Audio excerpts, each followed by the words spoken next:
அட, இது நம்ம காமெடி நடிகர் யோகி பாபு அண்ணன் தானே. இவர் அடிக்கடி எங்க ஊருக்கு வருவாரு. நாங்க போட்டோஸ்லாம் கூட எடுத்திருக்கோம். இவர் எதுக்காக எங்க ஊருக்கு வராருன்னு தெரியுமா?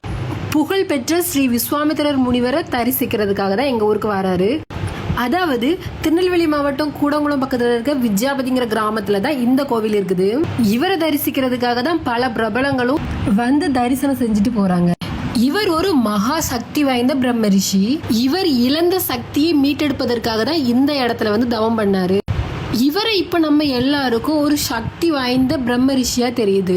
இவர் வாழ்ந்த அந்த காலத்துல ஒரு நாட்டை ஆண்ட ராஜாவாக இருந்தாரு. செல்வம், புகழ், வளம் அப்படின்னு நிறைஞ்சிருந்த ஒரு ராஜா எப்படி இப்படி ஒரு துறவியா ரிஷியா மாறினாருன்னு தெரியுமா? விஸ்வாமித்திர மகரிஷி என்று அழைக்கப்படும் அந்த கௌஷிகன் ராஜா தான்.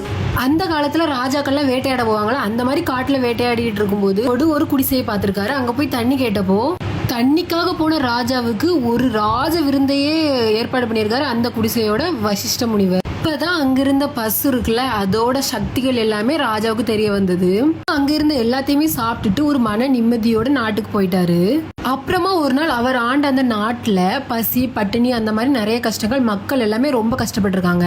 அப்பதான் அவருக்கு இந்த பசு ஞாபகம் வந்தது. உடனே அந்த முனிவர்கிட்ட கேட்கலான்னு சொல்லி வந்து கேட்டிருக்காரு. அப்போ முனிவர் வந்து வசிஷ்டர் வந்து கொடுக்க மாட்டேன் அப்படின்னு சொல்லிட்டாரு. அப்போ இந்த ராஜாவுக்கு ரொம்ப தலைக்கணும். ஏன்னா நம்ம வந்து ஒரு ராஜா, நம்ம கேட்டு தரலையே, நீ ஒரு சாதாரண துறவி தானே அப்படின்னு சொல்லிட்டு இவர் வந்து அதை பசுவை வந்து எடுத்துக்க முயற்சி பண்ணாரு. அப்போ அந்த வசிஷ்ட முனிவர் அவரோட சக்தியால நிறைய வீரர்களை உருவாக்குறாரு. அதுல ஒரு பெரிய போரே நடக்குது. ஆனா அதுல ஜெயிச்சது வந்து வசிஷ்ட முனிவர் தான்.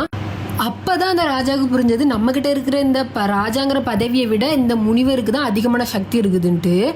இந்த சம்பவத்துக்கு அப்புறமா தான் அவரும் ஒரு ரிஷியாக முடிவு செய்து பிரம்மரை வேண்டி பிரம்மரை நேரில் சந்திக்கணும் அப்படின்னு சொல்லி ஒரு ஆழ்ந்த தியானம் செய்துட்டு இருந்தாரு. ஆனா சும்மா இல்ல, ரொம்ப ஆழ்ந்த அந்த தியானத்துல இருந்தாரு. இதை பார்த்த தேவர்களே அதிர்ந்து இவருடைய தியானத்தை கலைக்கணும் அப்படின்னு முடிவு பண்ணி தேவர்கள் எல்லாரும் சேர்ந்து தேவலோகத்துல இருக்கக்கூடிய ஒரு அழகான நாட்டியக்காரியான மேனகை அவர்களை பூலோகத்துக்கு அனுப்புறாங்க.